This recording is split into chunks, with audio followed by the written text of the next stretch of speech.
Bismillahirrahmanirrahim. Assalamu alaikum everyone. Myself Wahid Ahmed, clinical psychologist. Welcome to the Learner Academy. Today we discuss about psychopathology in the historical context. मुख्तलिफ societies जब psychopathology introduce हुई तो मुख्तलिफ societies में उन्होंने उसके इलाज उसके अपने हिसाब से अपने पॉइंट ऑफ व्यू से मुख्तलिफ साइकोलॉजिस्ट ने डिफरेंट मॉडल्स इंट्रोड्यूस कराए जिसमें सुपर नेचुरल और बायोलॉजिकल और साइकोलॉजी थे। अब जो डिफरेंट मॉडल्स थे वो बीमारी की रीज़न कॉजेज़ बताते थे, हर बंदे ने अपने हिसाब से उसके बारे में इंट्रोड्यूस करवाया।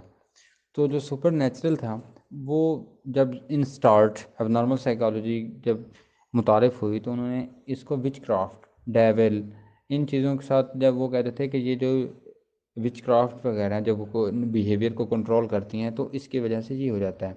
मून्स एंड स्टार के साथ उन्होंने एसोसिएट किया हुआ था कि जो चांद का बढ़ना और कम होना है ये हमारे बिहेवियर पर बहुत ज़्यादा असरअंदाज होता है।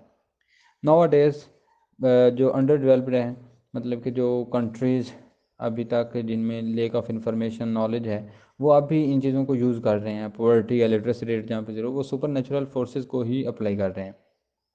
उसके अलावा सेकंड वन जो था वो है बायोलॉजिकल। इसमें ग्रीक कंट्रीब्यूशन बहुत ज़्यादा है। उन्होंने कहा कि जो आपके बॉडी के अंदर फ्लूइड्स हैं उसकी इम्बैलेंस की वजह से तमाम बीमारियां जो हैं वो जन्म लेती हैं। उन्होंने इसको जो मेंटली इलनेस थी इसको दूसरों से मुख्तलिफ नहीं समझा, उन्होंने बिल्कुल दूसरी बीमारियों की तरह से ही समझा। और उन्होंने कहा कि ये जो हमारे जिस्म के अंदर फ्लूइड की इम्बैलेंस की वजह से ये ऐसा हो सकता है कि हम मेंटली इल हो जाते हैं। उसके अलावा गैलन ने इस पे वर्क किया, उसने इसकी फोर फ्लूइड थ्योरी इंट्रोड्यूस कराई। उसने कहा कि जो फ्लूइड है वो फोर टाइप्स का है: hurt, heat, dryness, moisture and cold. जो हीट है उसको उसने ब्लड से नाम दिया, ब्लड के साथ उसको उसने एसोसिएट किया कि हमारे अंदर जो गर्मी है, हम जो तेज़ मिजाज होते हैं, गुस्सा करते हैं तो वो इसकी वजह से करते हैं। ड्राइनेस जो है ब्लैक बाइल, ये डिप्रेशन गम इस तरफ आता है। मॉइस्चर येलो बाइल के साथ उसने, और जो कोल्ड है वो फ्लैजम के साथ उसने उसको एसोसिएट किया।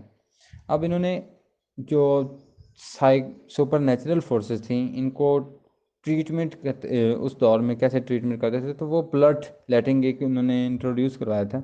उसके साथ क्या करते थे कि जिस्म के किसी एक हिस्से में मतलब कि उसको ज़ख़म कर देते थे जिससे उसका खून रस जाता था उनके मुताबिक। जैसे ही जिस्म से खून की मकदार कम होगी तो इसका जो लेवल है बीमारी का, डिसीज़ का, वो कम हो जाएगा या ये रिकवर हो जाएगा। उसके अलावा उनका सिफिलियस जो है ये सेक्सुअली ट्रांसमिटेड डिसीज़ है। तो इसको जो है ये भी न्यूरोट्रांसमीटर डिस्टर्ब कर देती है जिसकी वजह से उन्होंने फिर इसको इंसुलिन काफ़ी हद में बाद में देना पड़ी।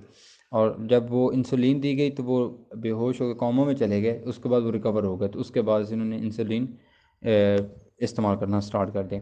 इन 19th century J P Gray जो है उन्होंने कहा कि मेंटली डिसऑर्डर जो हैं वो फिज़िकल काज की वजह से होते हैं। उसके बाद एमएल करेप्लैन जो है उन्होंने इसको क्लासिफाइड किया, डायग्नोज किया, और उन्होंने शिज़ोफ्रेनिया को तब इंट्रोड्यूस करवाया था जो कि स्टिल यूज़फुल है। उसके अलावा मैनफर्ड साइकिल जो है उन्होंने इंसुलिन वाला, जैसा कि पहले बता चुके हैं, वो तरीका करवाया था।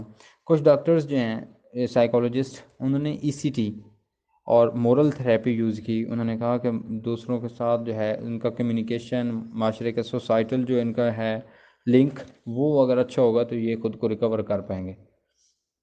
उसके बाद बायोलॉजिकल मॉडल, जो बायोलॉजिकल मॉडल है ये उन्होंने कहा कि ये एक साइंटिफिक अप्रोच है।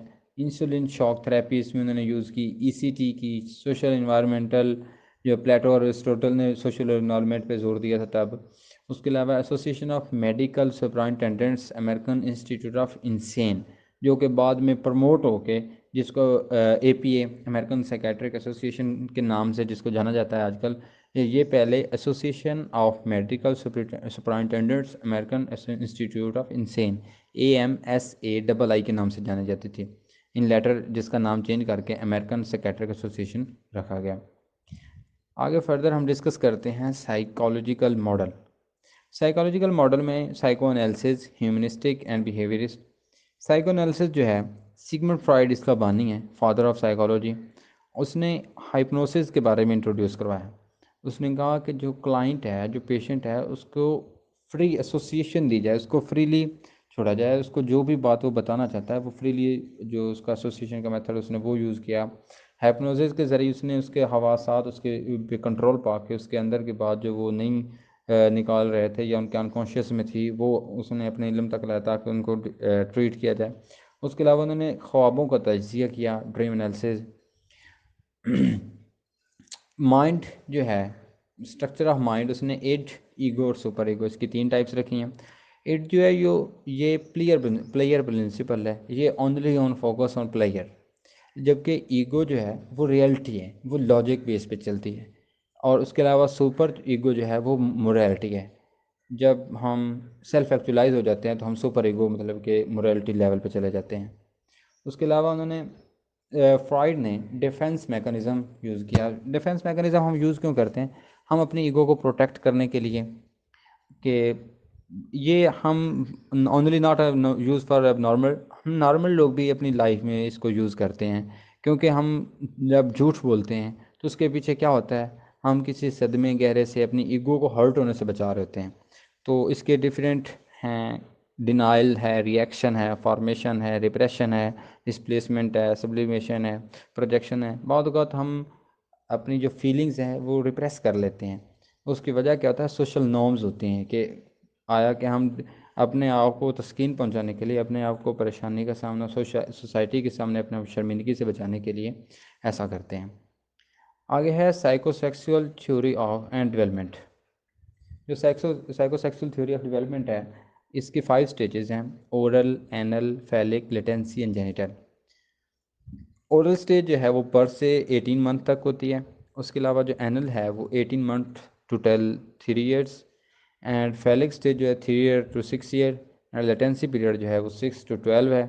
एंड जेनिटल जो है वो 12 टू पुबर्टी एंड आगे है डेथ, टिल डेथ तक होता है। इसके अलावा इस टाइम पीरियड में फिक्सेशन, ग्रेटिफिकेशन, जिस दौर में आगे उनकी काफ़ी सिम्टम्स शो होती हैं कि वो जहाँ पे अगर फिक्सेशन हो गई तो वो बाद में उनके लिए प्रॉब्लमेटिक होगा। उसके अलावा साइको एनालिटिक थेरेपीज़ जो हैं वो यूज़ की गई हैं, जिनमें एक है फ्री एसोसिएशन है, कि आप जो क्लाइंट है, इसमें जो फ्रॉइड था उसने एक टेक्निक यूज़ की थी। उसने क्लाइंट को चेयर के सामने बैठा के, एक जिस चेयर अपनी थी वो खाली छोड़ दी, उसको चेयर पे बैठा के उसके पीछे खड़ा हो गया। उसे कहा कि आपने अंदर जो प्रॉब्लम है, सपोज़ आपने किसी आदमी को कुछ कहना है जिसकी वजह से आप प्रॉब्लम का शिकार है, तो आप सपोज़ करें कि वो बंदा आपके सामने बैठा, आप उसे कहें। फ्री एसोसिएशन, आपको जो आपके जहन में आता जाता है आप फौरी बोलते जाएँ। ड्रीम एनालिसिस है, उन्होंने कहा था कि हम ख्वाबों को तजिया करके किसी भी जो है क्लाइंट है जो भी प्रॉब्लमेटिक है उसकी प्रॉब्लम रिकवर कर सकते हैं। फ्राइडियन स्लिप है, ट्रांसपेरेंस है एंड एनालिसिस है। ये चीज़ें थी, ये था उसके बारे में। साइको पैथोलॉजी का जो कंटेक्स्ट वन था, हिस्टोरिकल कंटेक्स्ट वन, उसके बारे में हमने जिक्र किया। So if you have any question you can ask. Stay blessed. Allah हाफिज़।